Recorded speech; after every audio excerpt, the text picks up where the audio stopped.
आपके दांतों में कीड़ा क्यों लगता है, ये जानने के लिए इस वीडियो को एंड तक देखें, लाइक करें, सब्सक्राइब करें एंड शेयर करें। आज मैं आपको बताऊंगी कि आपके दांतों में कीड़ा क्यों लगता है, उसकी क्या वजूहात होती हैं, उनका किस किस तरह से ट्रीटमेंट हो सकता है। अस्सलाम वालेकुम, मेरा नाम डॉक्टर सानिया नईम है, मैं एक डेंटल सर्जन हूँ। तो आज की इस वीडियो में हम आपको बताएंगे कि आपके दांतों में कीड़ा लगने की क्या क्या वजूहात होती हैं और उनको आप किस किस तरह से ठीक कर सकते हैं।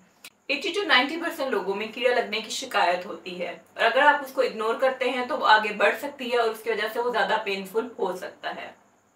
सबसे पहले मैं आपको बताऊंगी कि क्या क्या वजूहात हैं जिनकी वजह से आपको कीड़ा लग सकता है। सबसे पहले हमारे पास आती है कि ब्रशिंग, इम्प्रॉपर ब्रशिंग। अगर आप सही तरह से ब्रश नहीं करते, 2 टाइम ब्रश नहीं करते, रात को आपके मुंह में खाना रह जाता है, उसकी वजह से भी हो सकती है कैविटीज। और दूसरा ये कि आप फ्लॉस यूज नहीं करते, दांतों के दरमियान जो है अगर आप अच्छे से सफाई नहीं करते, क्योंकि ब्रशिंग से 70% सफाई होती है, 100% सफाई जो होती है ब्रशिंग और फ्लॉस दोनों से होती है।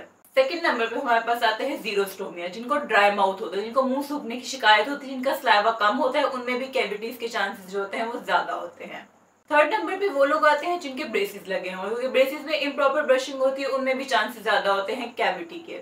फोर्थ नंबर पे हमारे पास वो लोग आते हैं जो कि रात को ग्राइंडिंग करते हैं, क्लेंचिंग करते हैं, मतलब दांत पीसते हैं स्ट्रेस की वजह से, या कोई और इशू हो सकता है। अब मैं आपको बताऊंगी कि आपको कीड़ा कैसे लगता है, कैविटी क्या होती है, किस तरह आपको कीड़ा लगता है और आप इससे किस तरह से बच सकते हैं।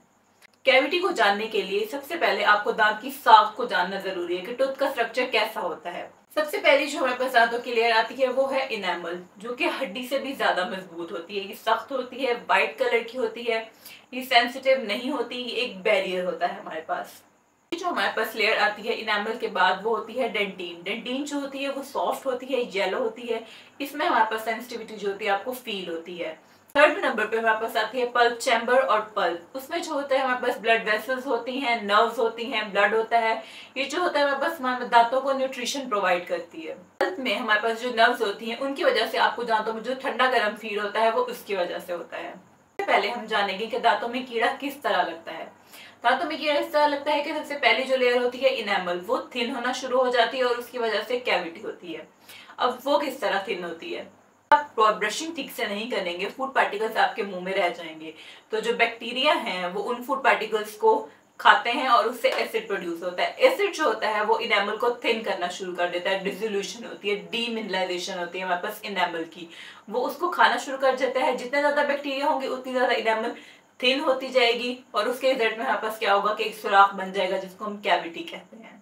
तो आपको कैसे पता लगेगा कि आपको कैविटी होना स्टार्ट हो गई है? तो सबसे पहला साइन आता है बस हमें सेंसिटिविटी शुरू हो जाती है। जब एसिड की डीमिनरलाइजेशन शुरू होती है और इनेमल थिन होना शुरू हो जाती है तो आपके दांत सेंसिटिव हो जाते हैं। ठंडा गर्म हवा, ठंडा पानी, ये आपको दांतों को लगना शुरू हो जाता है। तो ये आपके पास पहला साइन होता है। आपको जैसे ही सेंसिटिविटी फील हो अपने डेंटिस्ट के पास जाए और इसका ट्रीटमेंट करा लें।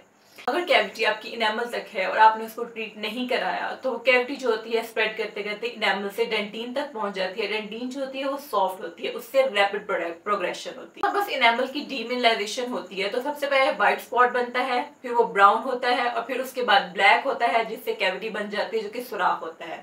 अगर आपकी कैविटी इनेमल तक है और आपने उसको ट्रीट नहीं कराया तो वो डेंटिन तक रैपिडली प्रोग्रेस कर जाती है बहुत जल्दी, क्योंकि डेंटिन नीचे सॉफ्ट लेयर होती है, दूसरी लेयर जो है, तो पहली लेयर से दूसरी इनेमल से डेंटिन तक जो होती है, डेंटिन सॉफ्ट लेयर होती है, उससे रैपिड प्रोग्रेशन होती है और आपकी कैविटी जो होती है बहुत जल्दी स्प्रेड कर जाती है। ऊपर से पिन पॉइंट होती है, बहुत थोड़ी सी लेके नीचे अंदर पूरे दांत में फैल चुकी होती है।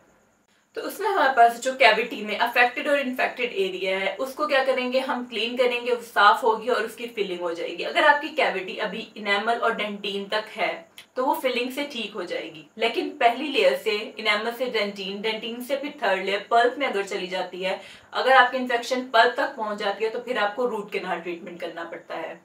और अगर आप उसको रूट कैनाल ट्रीटमेंट भी नहीं कराएंगे और आप उसको इग्नोर करेंगे तो फाइनली आपका दांत एक्सट्रैक्शन तक पहुंच जाता है। मोस्टली लोग हमारे पास तब आते हैं जब उनको बहुत ज्यादा पेन हो गई होती है, जब दांत आरसीटी तक पहुंच गया होता है, तो फिर वो लोग आ जाते हैं कि अब हमारे दांत को सेव कर दे। तो आपने ऐसा बिल्कुल भी नहीं करना। जैसे ही आपको कोई फीलिंग्स आए, सेंसिटिविटी फील हो, और आप जो है ना फॉरन डेंटिस्ट को चेक करा लें।